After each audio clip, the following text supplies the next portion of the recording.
Hello friends, I made this for. Welcome back. It's another beautiful day in the neighborhood. I'm coming to you from Philadelphia, Pennsylvania. It's always sunny. Anyway, I need to get something off my chest. I need to come clean about something. In my last video, I got yang and yin confused. Let me clarify, because it needs to be done. Yang is outward, yin is inward, not the other way around. Anyway, now that I've come clean with a giant mistake that I made for the majority of my last video, let's kind of recap.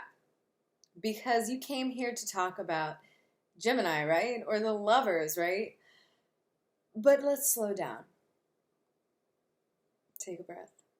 How you feeling? Feel good? Good. So, last video, we talked about this progression, this evolution, right? And that's kind of what I want us to tap into first, before we talk about the beautiful lovers. This is the classic depiction of the lovers, of course. This is a card that was gifted to me, 3 cards for my birthday from the Mythic Landscape. Brady is an astrologer and tarot reader. Definitely get your chart read by them. The Mythic Landscape on Instagram. Go find them. You're welcome. But this is a card that I've been kind of keeping on my altar and tapping into here and there. And just really reflecting on it and its energies. So this is kind of one of the spaces that I want us to be reminded of. This is the classic depiction. Now, in today's video, I really would like to encourage you to throw certain preconceived notions about this card and what it means out into the trash. Maybe not in the trash, but put it in a closet for a rainy day. Because the lovers is not strictly about who we are intimate with, right? The lovers is not just who you're closest to. It's not even just your best friends, right? The lovers is actually unpacking a lot more. And I think we can tap into that if we look at the lovers through the lens of Gemini. So, as always, I'm here to go through astrology and tarot as one. And we're going to go through Gemini through the tarot, as well as the lovers through astrology, to kind of deepen our understanding of both. So, in my last 2 videos, I've been talking about the evolution of the astrological wheel. And that's what we're going to continue with today. Specifically, let's talk about the Emperor. The Emperor, we start with Aries. Aries is awareness of the self, the identity. Aries is first house. First house is ascending, or, your rising sign. And that will always be in the first house, because this is a very, that relates to the very personal level of how we identify on a certain level. But it's also how others identify us. I'm not getting into that one too deep. But that's where we start in the astrological wheel, with the Emperor and through Aries.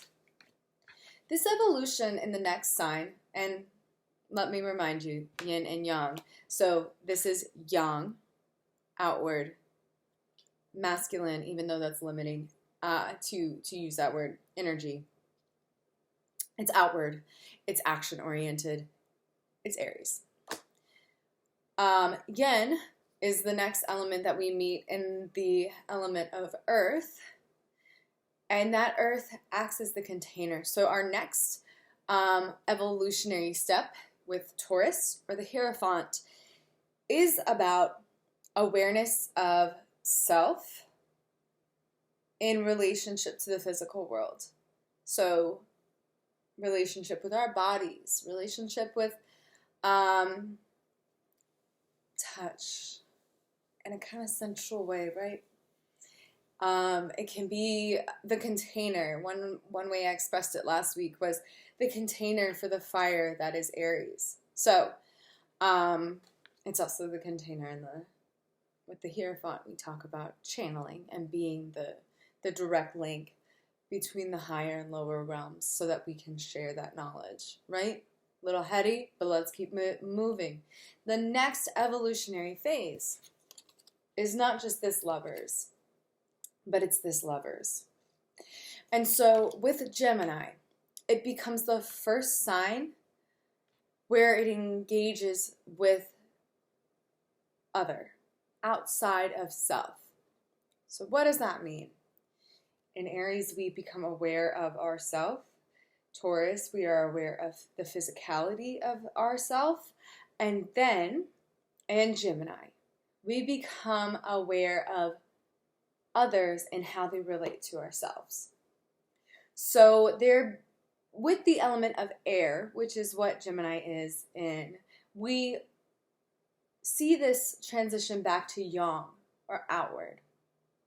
So that's the energetic flow in the wheel. Expansion, contraction. Expansion, contraction. That's the constant flow of the astrological wheel. We are constantly evolving through this wheel, and we're also constantly evolving through the tarot. Heady, I know, but stick with me. So the idea here is we become aware of others in how we relate to ourselves. So if we're looking at it like that, if we're looking at it through the lens of Gemini, which is what the 8th house tarot is all about. 8th house tarot is an astrological tarot deck. 100%. You can see Gemini is up here as it is. So with that, we're able to take this idea of the Lovers and evolve it. Evolving it past a limiting idea of just relationship and see that it is a mirror. So let's break that down. Like I said, today is pretty heady because we're being invited to really, in this evolutionary transition with the astro wheel, we're really being asked to expand awareness for the first time, right?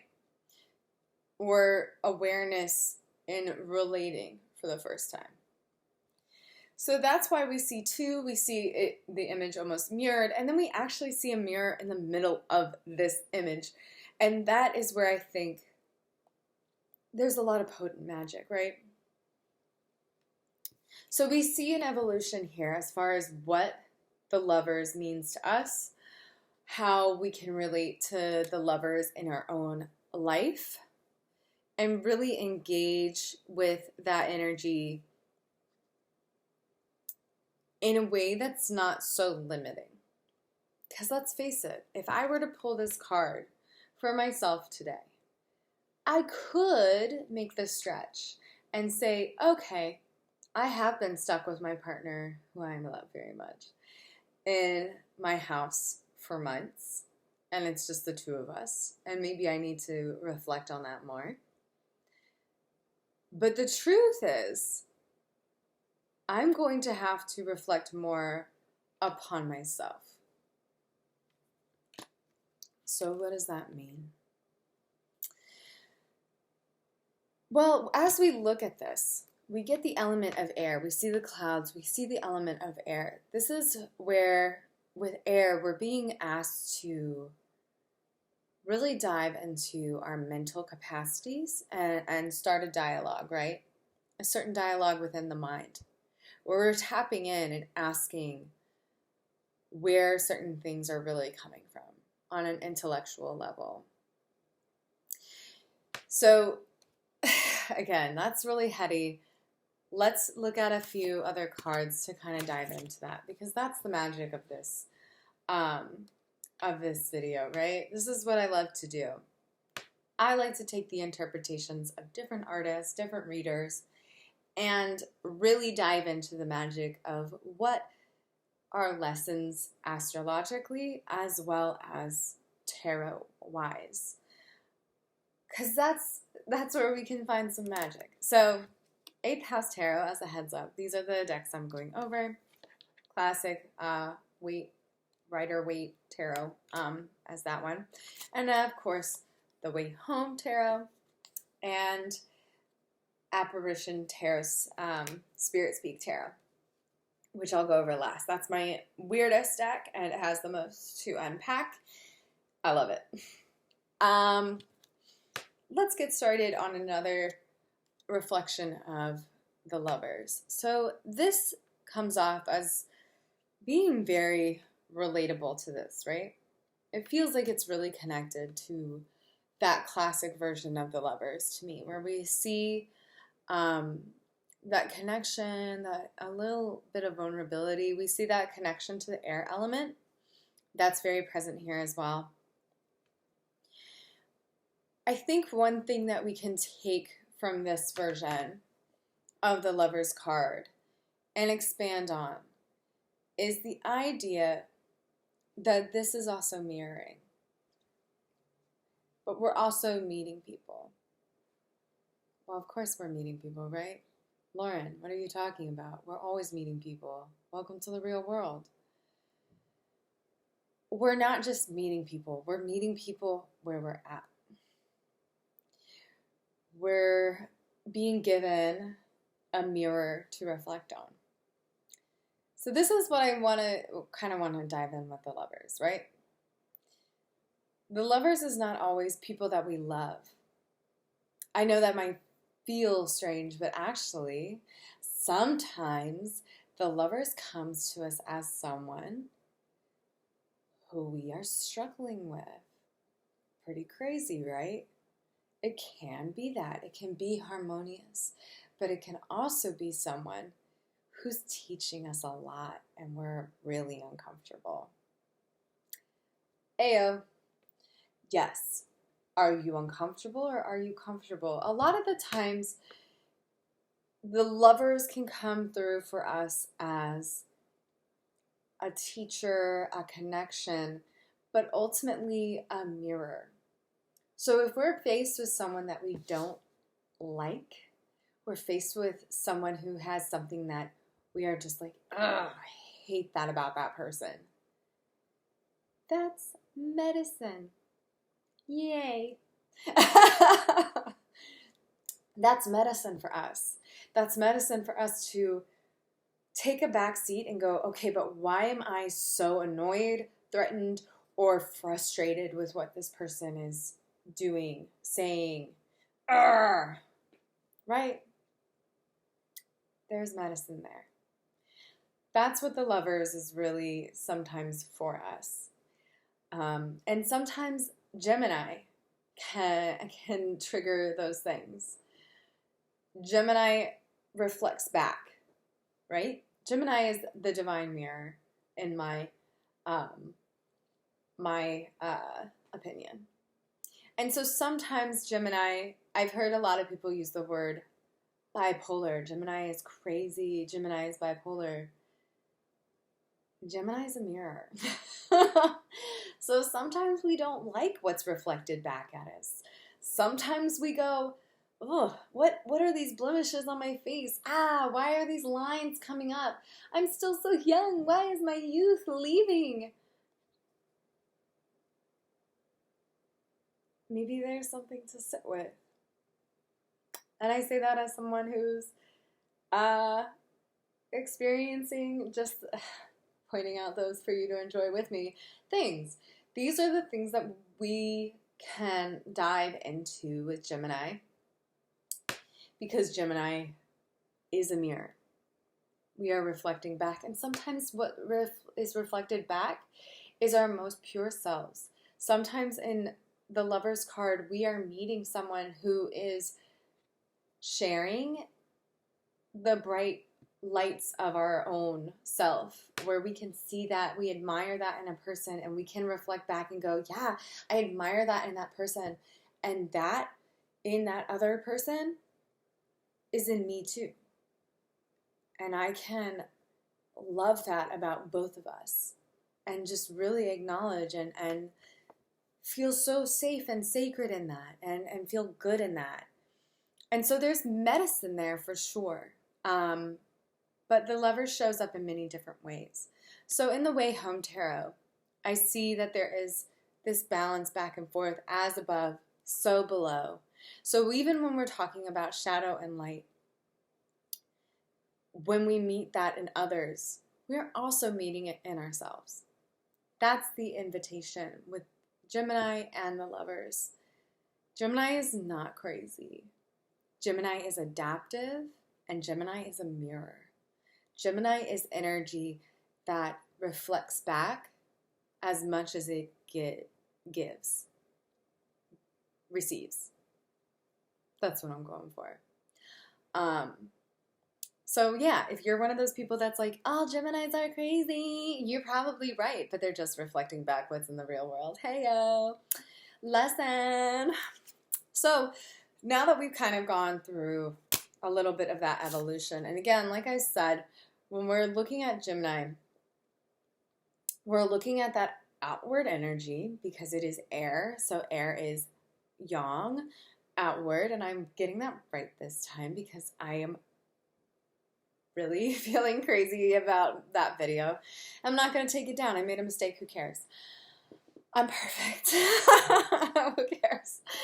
Anyway, just kidding. I'm insane. Welcome. So with all that kind of said, all of that really going in, we have another card to look at this evolution. And again, so we've seen this interesting dynamic, right, of the two, the reflection. Also seeing that divinity in this card as well. Again, feels very related, right? It does feel like the next evolution of this very classic depiction. Let's get weird, shall we? I'm just kidding. I'm not that crazy. The Lovers in the Apparition Spirit Speak Tarot. Lot to unpack here, right? Weird, right? Definitely. So when we're looking at this card, there's a lot to unpack. And I feel like with this card, and especially this deck, a lot that you see is really just up to your interpretation. So take a second and look at this version of the Lovers. Where do you see this coming home? Where do you see this showing up here? Take a second, like really sit with it before I say anything. What reads Gemini to you about this card? And this one can be really perplexing. I'm not even gonna lie. There's some things in this card I don't fucking get. But there's definitely some things that I do understand. So, with that said, let's engage with it together. Let's dive into that magic together. So we see the cup. I think that's interesting to have the cup in there because it, to me, always reads as a water element. But when we think about the Lovers, a lot of people also relate the Lovers as being very similar to Two of Cups, where we're emotionally reciprocating, right? So there is this certain level of emotion. There's the opening of a locket. So unlocking layers. Again, when we're talking about Gemini, we're talking about that evolution of seeing the divine mirror that is Gemini. And I think that kind of opens up a certain level of discussion.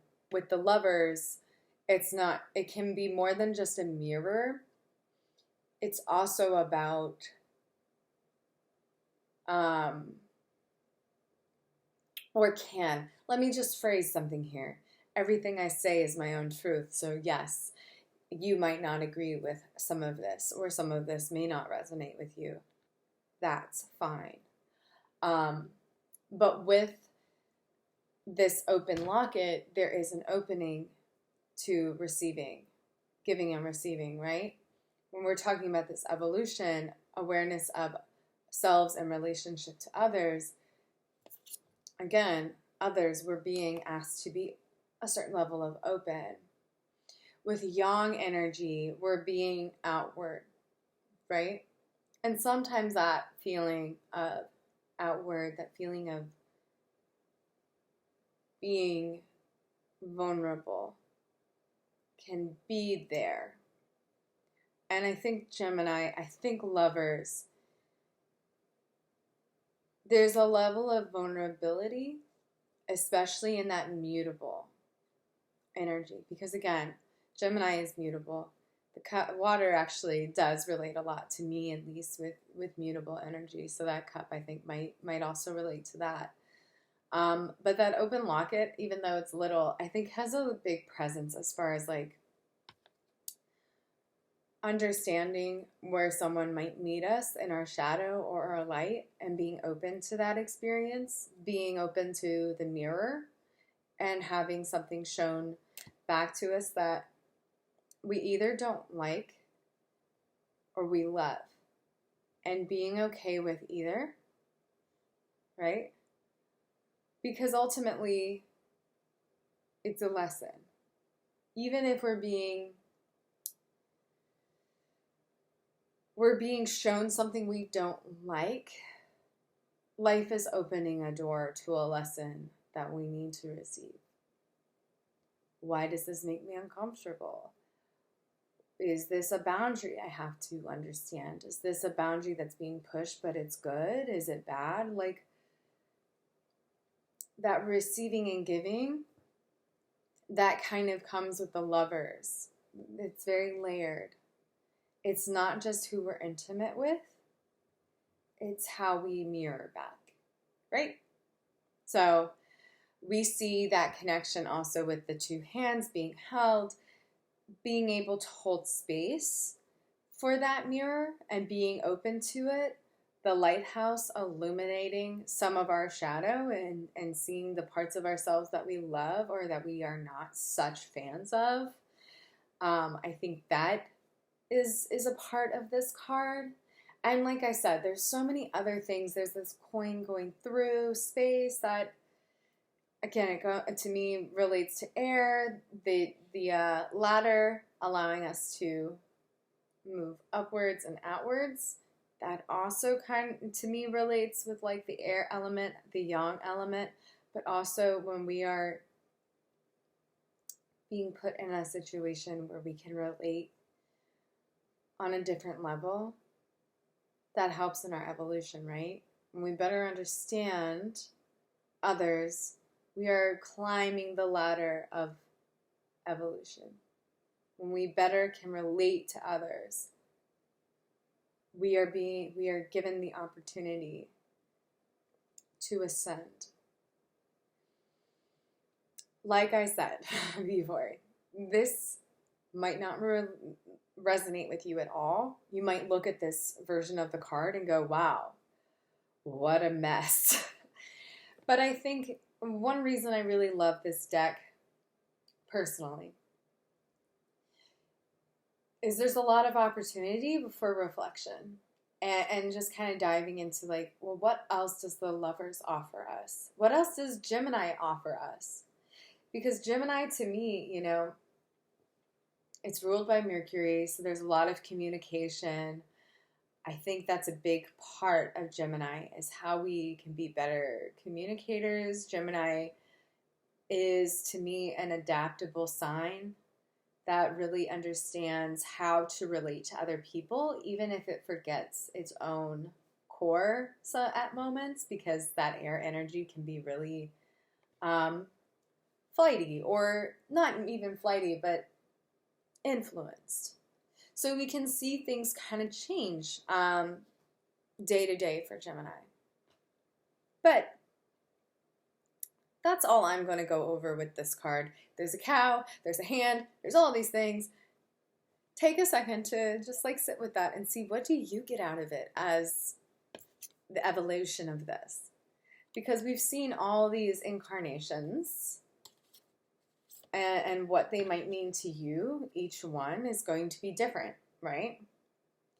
No two person will see this card, or should you see this card and say, ah, yes, this is it.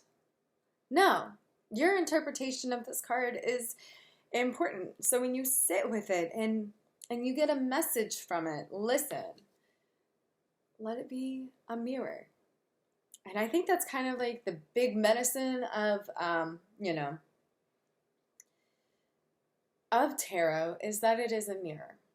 In the Lovers, we are really facing said mirror. We are engaging with said mirror. And we're being asked to deepen into that mirror so that we're understanding better not only ourselves, but how we relate. And that evolution continues, right? After this, we are given the initiator of summer, that is Cancer. So we really are traveling down this evolution, starting to really tap into what's outside of us, right? That's what it is. That's the next level of evolution. That is Gemini. The initiation that's here. The invitation that's here. So you don't have to take it.